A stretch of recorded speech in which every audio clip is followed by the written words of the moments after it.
Rasulullah itu waktu mau wafatnya, tidak minta dibacain Quran, tidak minta dibawain madu, nggak ada. Tapi Nabi minta dibawain siwak. Coba lihat hadisnya. Dua hal yang Nabi minta waktu beliau SAW mau wafat. Yang pertama beliau minta dibawain siwak, batang siwak itu. Yang kedua beliau minta dibawakan air. Itu. Artinya apa? Dalam urusan Nabi SAW mau bertemu dengan Allah saja, Rasulullah masih menjaga ininya. Mulut beliau dengan beliau SAW bersiwak. Jadi, nah ini tema lagi nih, kalau kita masukkan sedikit di situ tema tentang syariatnya.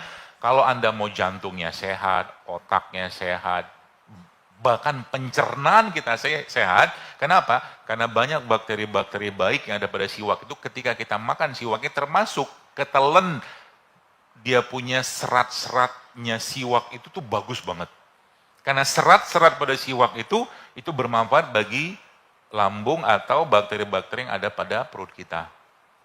Sampai Nabi SAW menjelaskan, ini salah satu ya, Nabi mengatakan bahwa kalaulah tidak memberatkan umatku, kata Nabi, maka aku akan wajibkan mereka untuk bersiwak setelah wudhu. Satu. Hadis yang lain menyebutkan, Nabi SAW mengatakan begini, kalau tidak memberatkan umatku, maka aku akan wajibkan mereka untuk bersiwak sebelum sholat fardu. Bayangin berapa kali kita bersiwak? 10. Wudhu kita sholat udah 5 kali. Sebelum sholat kita kalau tidak memberatkan, artinya apa? 10 kali orang ngurusin mulut, gimana nggak sehat mulutnya? Gak mungkin nggak sehat. Dan menggunakan satu batang itu, subhanallah, kebutuhan nutrisinya, oke, kita lihat. Di pasta gigi misalkan, orang bahasa apa? Chloride. Dalam siwak ada chloride-nya. Satu. Oke, mau bahas apa? Fluoride. Dalam siwak ada fluoride-nya. Semua unsur-unsur antibakteri ada pada siwak. Makanya saya bilang Islam ini agama yang paripurna. Gitu loh. Dalam tema, salah satu kita sorot di situ ya, seperti itu. Baik, jadi itu tadi tidur. Kemudian apa lagi yang berikutnya yang kita bisa manfaatkan?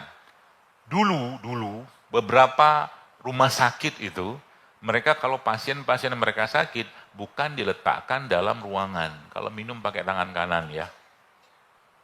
Saya nggak nyaman melihat dari tadi minum tangan kiri terus. Gak apa-apa ya, saya ingatkan. Karena Nabi melarang itu. Ya, tangan kanan kita dipakai buat minum, buat makan. Ini buat, mohon maaf, membersihkan. Ya. Jadi zaman dulu,